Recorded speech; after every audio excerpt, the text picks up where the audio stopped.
smaller facilities throughout the state, because we had the riot at OSP in '73 that totally destroyed all of industries in the whole prison.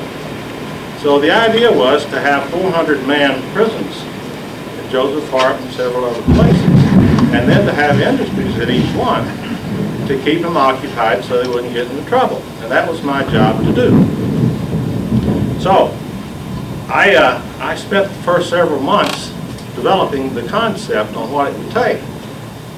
And I had been working for GE.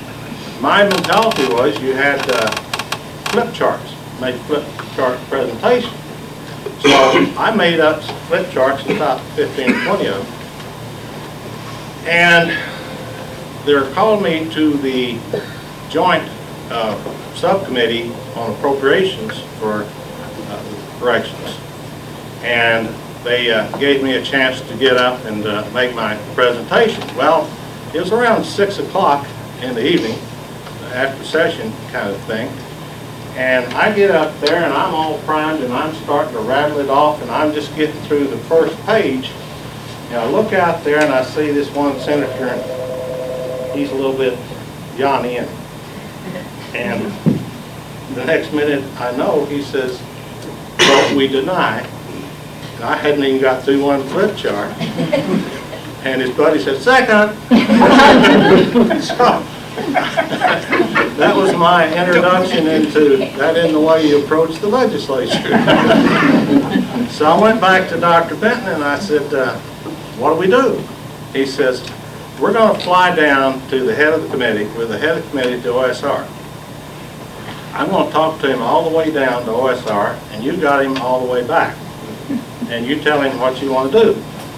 And the time we got back, Senator Joe Johnson was sold on what I wanted to do, and I got everything I wanted, all the positions and everything else. Representative James Hamilton saw the potential for the program. He passed legislation that got us 35 cents for every car tag sold, $1 million a year. And that started the building program. So we got off to a start, and I was able to attract some very, very good, dedicated people for some reason or another. But I was very fortunate in that. And I really came to enjoy the work. After 6 months or so, I didn't give thought anymore to leaving the job. I loved it. I just loved the challenge. You could be a little entrepreneur and have your own manufacturing and your own engineering and your own business operation and marketing and sales, all, and just get with it. And I just loved it. And basically, you know, when you hire good people, all you got to do is leave them alone and give them support. And that's what I tried to do. And that's what so many of the supervisors I had at the Department of Corrections did, particularly Director Fields and Gary Maynard stand out in my mind, and Ned Benton. I never expected to receive the support I received from those gentlemen. And that made my job easy. I felt good. They made me feel good. And they certainly proved to be great leaders, and I tried to emulate their style. I'm getting dry mouth, and I'm sure you're getting tired of sitting and listening. And I just want to wrap it up to say that after the 24 years, we ended up with about a little over 300,000 square feet of manufacturing space and 25 different operations at 9 different facilities, had a staff of about 90, and we employed a little over 1,200 inmates. And it's just a lot of fun. I had a lot of fun with it. And we even made 15 million in sales and $1.5 million in profit. And I quit taking the $1 million. I didn't even need that anymore. I could build my own buildings with profit. So I want to thank you all for coming, and I appreciate you being here, and just a great honor. Thank you.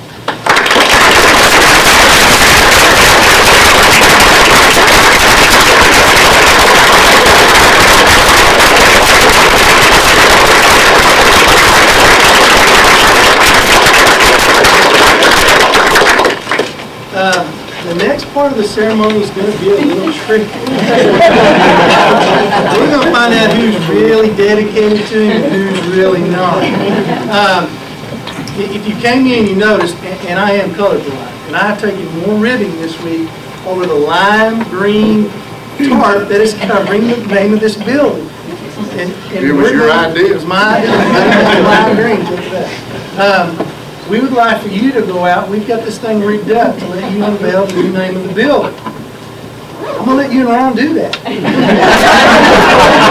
imagine your wife's going to go out there. She probably can't pay to eat if she don't go with you. But I think if you stand, is it on this corner we can do it, maybe?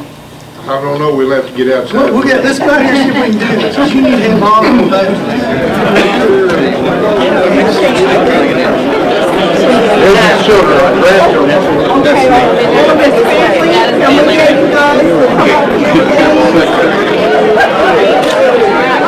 Thank you very much. Wait, another one. There we go.